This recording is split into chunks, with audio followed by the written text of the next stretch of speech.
নমস্কাৰ বন্ধু বান্ধৱীসকল, মোৰ অন্য এটা ভিডিঅ'লৈ আপোনালোকক স্বাগতম। আজি মই বনাবলৈ লৈছোঁ এখন খাৰৰ আঞ্জা।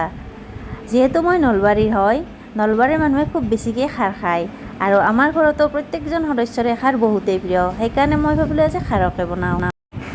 ইয়াতে থকা পাচলিখিনি মই সৰু সৰুকৈ কাটি ল'লোঁ, এনেকুৱা আকাৰত আপোনালোকে দেখা পাইছে। এতিয়া মই বনাবলৈ আৰম্ভ কৰিম। কেৰাহীখনত চব্জিখিনি মই বহাই দিলোঁ।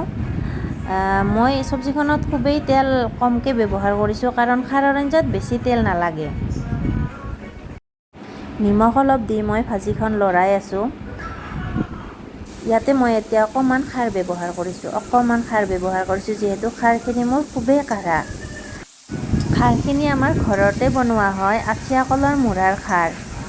বনাওঁতে বহুত কষ্ট হয়, মোৰ শহুৰ দেউতাই বনাইছে, কিন্তু খাবলৈ বহুতেই টেষ্টি।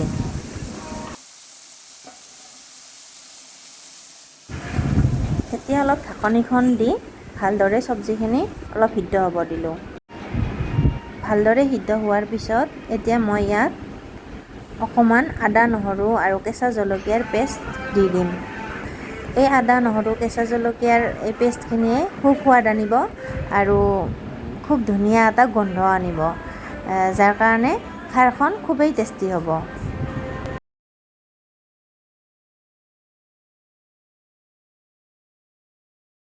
অলপ তলত লগাকৈ ভাজিছোঁ, যাতে ভাজোঁতে ইয়াৰ সোৱাদখিনি আহে। এতিয়া মই ইয়াত ডাঙৰ মাছৰ মূৰৰখিনি দি দিছোঁ। এইখিনি দিলে খুবেই আৰু বেছি টেষ্টি হ'ব। দি ভালদৰে লৰাই আছোঁ অলপ সময়।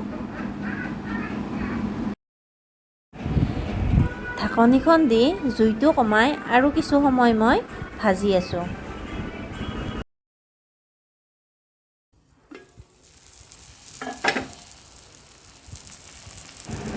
আঞ্জাখন যিহেতু মই অলপ লগাকৈ ভাজিছোঁ, সেইকাৰণে মই ইয়াতে অলপমান পানী ব্যৱহাৰ কৰিছোঁ, যাতে আদা, নহৰু, জলকীয়া আৰু মাছখিনি ভালদৰে চব্জিখিনিৰ লগত মিহলি হয়।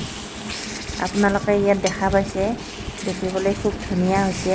এয়া মই লাহে লাহে লাৰি আছোঁ, একেবাৰে ধুনীয়াকৈ সিদ্ধ হৈ উঠিছে আঞ্জাখন। এয়া ভাজা হৈ গ'ল।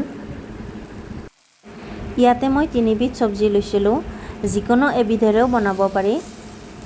যেনে ধৰি লওক লেচেৰা বা ভোল বা বেঙেনা বা তিয়ঁহ বা অমিতা, যিকোনোৰে খাৰ বনাব পাৰি। আপোনালোকে বনাই চাব, খুবেই টেষ্টি। এয়া চাওক, মোৰ বনোৱা হৈ গ'ল। মই বেলেগ এটা বাতি এটাত উলিয়াই লৈছোঁ। ভিডিঅ'টো ভাল লাগিলে প্লিজ লাইক কৰিব।